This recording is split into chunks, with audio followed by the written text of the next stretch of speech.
कौशल भाई जिंदाबाद जिंदाबाद जिंदाबाद। गरीबों का मसीहा कैसा हो, कौशल भाई जैसा हो।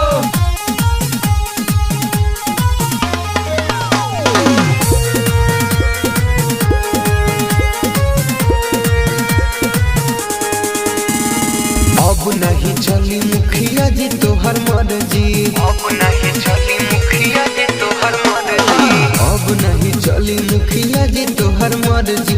गहुआ के काम सब कोइले बड़ा फरजी, गहुआ जवान ना विकास ओनी बढ़ता, समझ तोहर मन मर्जी सब करता। लुटल तू बहुत लहा, अरे हवता कौशल हो भैया, अरे अवतार कौशल भैया, कुर्सी छोड़ मुखिया जी यार। अवतार कौशल भैया, कुर्सी छोड़ मुखिया जी यार।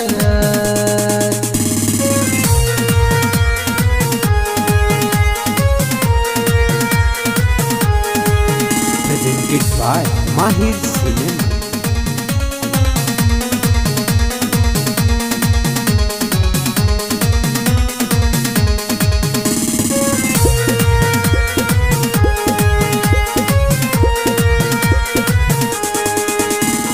जौन कमना भई सब करी है हो, कौशल भैया असलली है हो। जौन कमना भई सब करी है हो, कौशल भैया असलली है हो। घरे घरे मिली अब सबके आवास हो, कौशल भैया के कोना लोग पास हो। अब नहीं होई केहू के चर्चा, अरे अवतारे कौशल हो भैया, अरे अवतार कौशल भैया, कुर्सी छोड़ मुखिया जी यार। अवतार कौशल भैया, कुर्सी छोड़ मुखिया जी यार।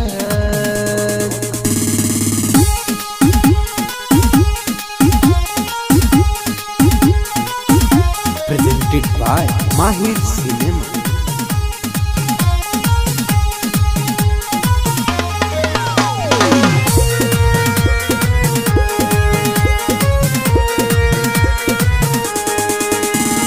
सिसवर के भैया भाग अब जागे, कौशल भाई के ही बाद हवा।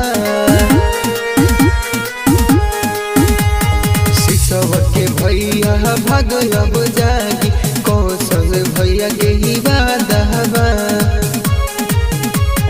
युवा नौजवान बड़े गौवा किसान बड़े, युवा नौजवान बड़े गौवा किसान बड़े, करता सब कष्ट। अरे अवतार कौशल हो भैया, अरे अवतार कौशल भैया, कुर्सी छोड़ मुखिया जी यार। अवतार कौशल भैया, कुर्सी छोड़ मुखिया जी यार। अब नहीं चली मुखिया जी तोहर मर्जी, अब नहीं चली मुखिया जी तोहर मर्जी, अब नहीं चली मुखिया जी तोहर मर्जी। गहुआ के काम सब कोइले बड़ा फरजी, गहुआ जवान ना